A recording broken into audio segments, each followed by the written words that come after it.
उन्होंने मजाक सरकार का उड़ाया था कि भाई उसका पूरा वो देखना ना, वो अपने लिए नहीं बोला था कि इधर से आलू डालेंगे उधर से सोना निकलेगा।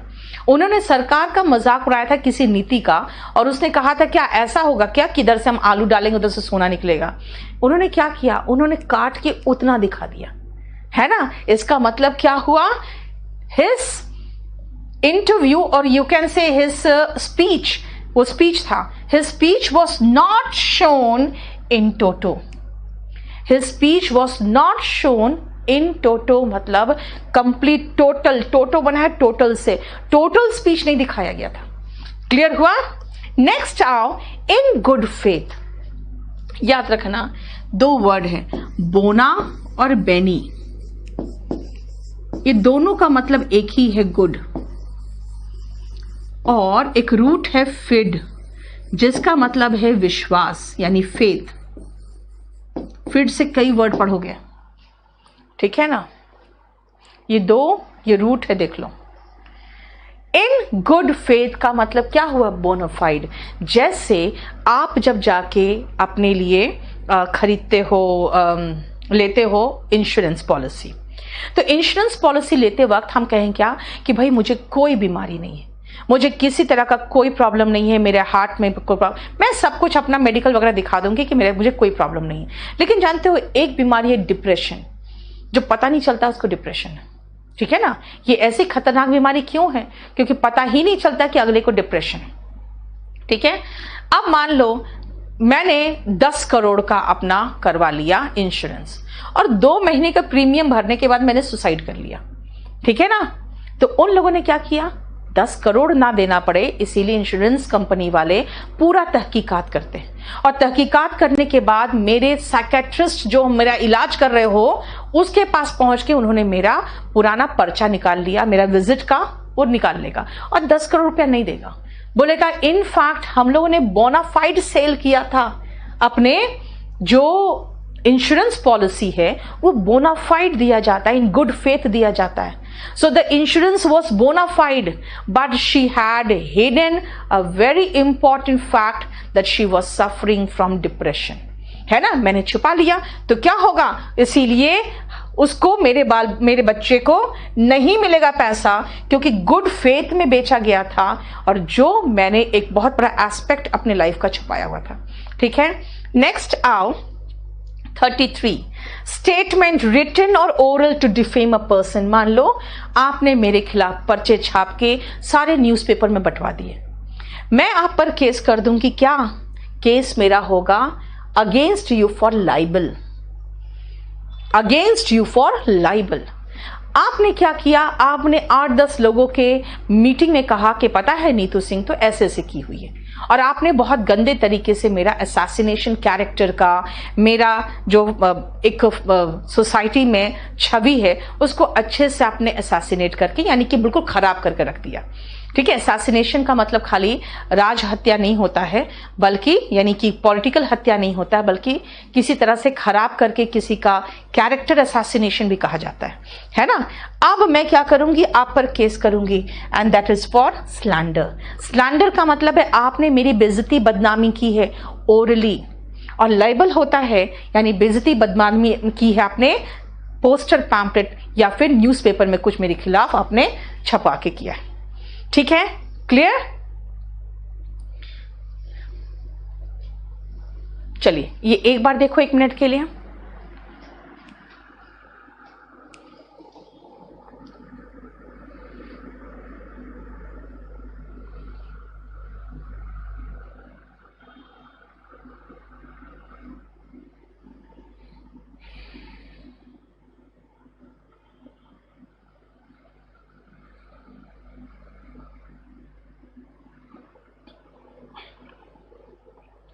चलो शुरू करें।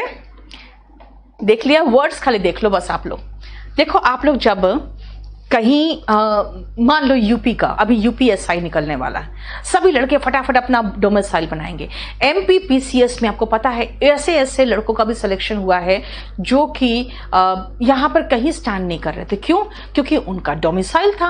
और भाई डोमिसाइल का मतलब होता है कि आप उसको कहीं पर भी नहीं दावा कर सकते हो। क्यों? क्योंकि एमपी पीसीएस में एमपी के लड़कों का, और एमपी में बहुत सारे बच्चे ऐसे होते हैं जिनको पता ही नहीं होता है कि हमें कुछ तैयारी भी करनी है। हम जब पहली बार गए थे केडी कैंपस को लेके, तो वहाँ के बच्चों को सच कहे तो एसएससी के बारे में कोई जानकारी ही नहीं थी। वो वहीं के लोकल वैकेंसी जो होते हैं उन्हीं के पीछे पड़े रहते थे। इसका मतलब है कि मैंने कहा कि ऐसे बच्चों का भी सिलेक्शन हुआ था जो कहीं कॉम्पिटिशन में स्टैंड नहीं करते थे, है ना। कहाँ पे? एमपी पीसीएस में या एमपी एसआई में। क्यों? क्योंकि वहां उनका डोमिसाइल है। What is domicile? डोमिसाइल का मतलब है परमानेंट रेसिडेंस का, और वहां पर कुछ 50 या 60% वहां का रिजर्वेशन है वहां के लोगों के लिए। तो इसीलिए वो लोग क्या करते हैं, अपना डोमिसाइल बना के रखते हैं। डोमिसाइल यूपी वाले अपना यूपी का बनाते हैं, एमपी वाले अपना एमपी का बनाते हैं। क्यों?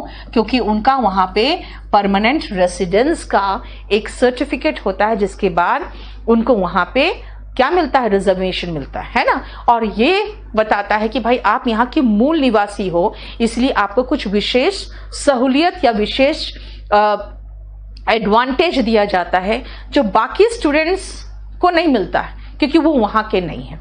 ठीक है, नेक्स्ट आओ मर्सी किलिंग। मर्सी किलिंग को हिंदी में कहते हैं दया मृत्यु। मान लो कोई एक्सीडेंट हुआ, उसमें एक व्यक्ति का बिल्कुल कंप्लीट स्पाइनल इंजरी हो गया, पूरा कंप्लीट स्पाइनल इंजरी हो गया। अब वो ना चल सकता है ना कुछ कर सकता है। तो उसके बाद क्या होता है कि जब उसको लगता है कि हम बिल्कुल किसी काम के नहीं हैं और डॉक्टर कह देता है कि इसका कुछ भी नहीं हो सकता इलाज, तो वो ऐसे लोग क्या करते हैं ना, कोर्ट चले जाते हैं यूथनेशिया के परमिशन के लिए कि भाई क्लिनिकली हमको एक पीसफुल मौत दे दी जाए, है ना। तो वो एक दया मृत्यु के लिए वो चले जाते हैं, and that is called euthanasia. So what is euthanasia? Euthanasia means to let a person die peacefully instead of living that painful life. Okay, clear? Next आओ 36। आपको पता है माल्या का हो, नीरव मोदी का हो, एक्स्ट्राडिशन की कोशिश की जा रही है। एक्स्ट्राडिशन की कोशिश क्यों की जा रही है? क्योंकि भाई वहां से यहां पर केस है, वहां पर तो उसने कुछ नहीं किया है, वो लोग लंदन में बैठे हुए हैं।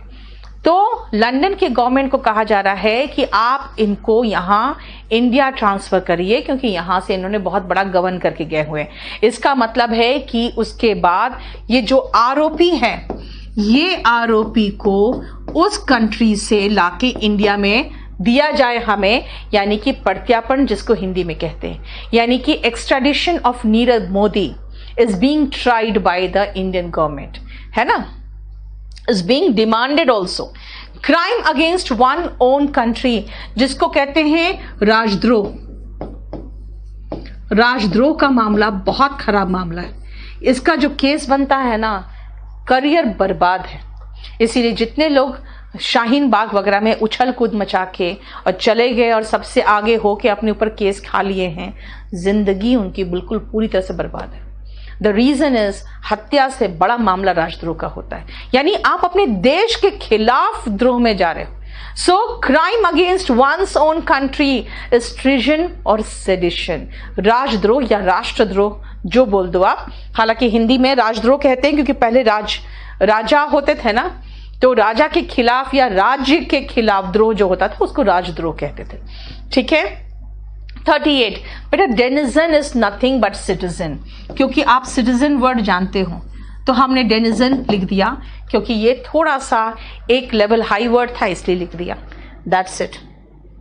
ठीक है, नेक्स्ट आओ, done in the interest of only one side in a case. ध्यान से सुनना, मैंने आपके खिलाफ केस किया, आपके खिलाफ मैंने समन भी भेज दिया, कोर्ट से भी समन चला गया, आपने उसको रिसीव भी कर लिया। अब कोर्ट आए नहीं आप, तो कोर्ट को मैं कहूंगी कि भाई उनको रिसीव हो गया समन, उनको आना चाहिए था, आप प्लीज एक पार्टी के पक्ष में प्रोसीड कर दीजिए और कोर्ट देख लेगा अच्छा रिसीव हो चुका है तो कोर्ट एक्स पार्टी प्रोसीड कर लेगा। What is ex parte? Ex parte मतलब एक पार्टी के पक्ष में, वही तो दिया, in the interest, of one party या one side, it is ex parte. ठीक है, अब ये बेटा ये वर्ड को इंडिक्ट नहीं करते हैं, कहते हैं इसमें सी साइलेंट है और आई का प्रोनाउंसिएशन आई है। It is called indict. What is indict? ध्यान से सुनना। जब मान लो एक कोई एफआईआर दर्ज हुआ है ना, तो एफआईआर में पर्सन ए है जिसका नाम है, लेकिन कुछ मामला आगे बढ़ा तो पर्सन बी का नाम भी उस एफआईआर में आ गया। इसका मतलब ऑफिशियली क्या हुआ? His name has been indicted in the case. This means क्या हुआ? ऑफिशियली, औपचारिक रूप से उस एफआईआर, तभी मैं एफआईआर का नाम ले रही हूं, क्योंकि ऐसे ही किसी को ब्लेम करते रहो तो थोड़ी हो जाएगा इंडाइट, है ना, वो तो एलिगेशन हो गया। अब एलिज कर रहे हो, एक्यूजिंग, ऑफिशियली एक्यूजिंग समवन, आरोप लगाना किसी पर ऑफिशियली, यानी एफआईआर का इसलिए नाम लिया मैंने। तो मैंने क्या कहा? B's name was indicted in the FIR. Indicted in the case मतलब हो गया ऑफिशियली उसका भी नाम शामिल कर दिया गया। ठीक है, चलो ये देखो,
एक मिनट बेटा,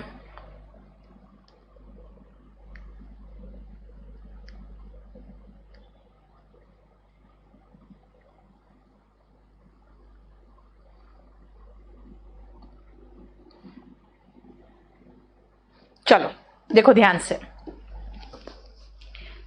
प्लेस वेयर आर्म्स मतलब क्या होता है बेटा? आर्म्स का मतलब यहां पर हथियार हुआ, ठीक है ना, जहां पे हथियार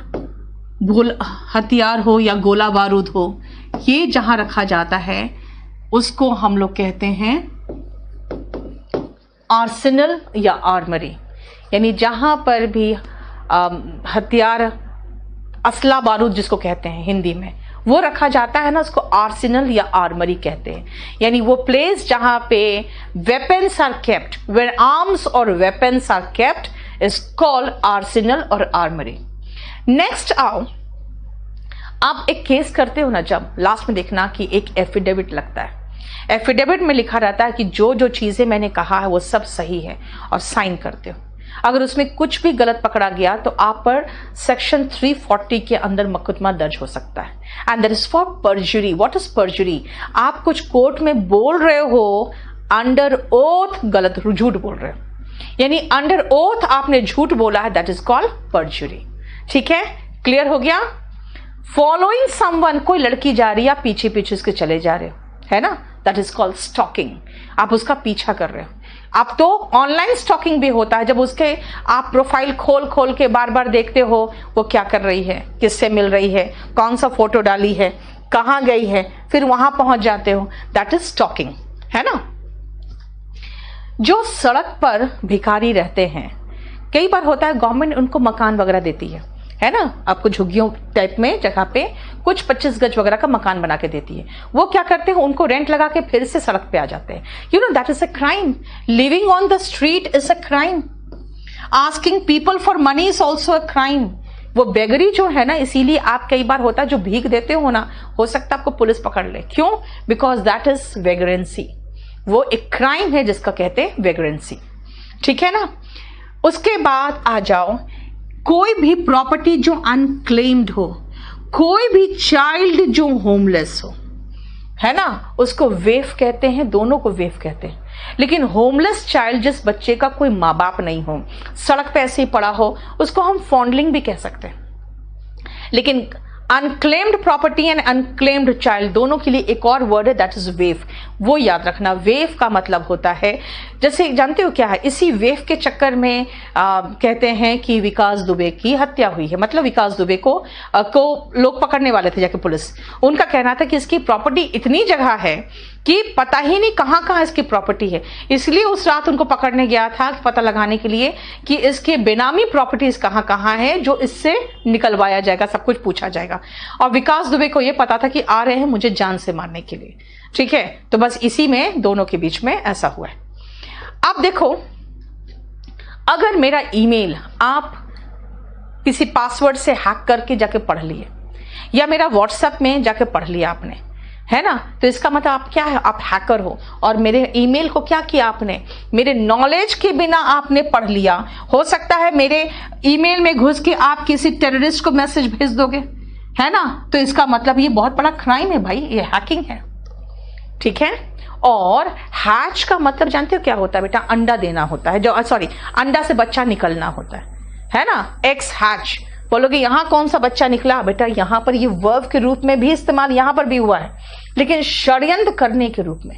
जब आप षड्यंत्र करते हो तो यू हैच अ कॉन्स्पिरेसी। देखो, you hatch conspiracy if you plan together to do some offence, यानी किसी के साथ मिलके साठगांठ करके कुछ हम ऑफेंस करने वाले हैं, वो प्लानिंग करना is to hatch a conspiracy. यहीं तक रहने दो बेटा। आज आप लोग 16 नंबर पेज तक कर चुके हो, याद रखना।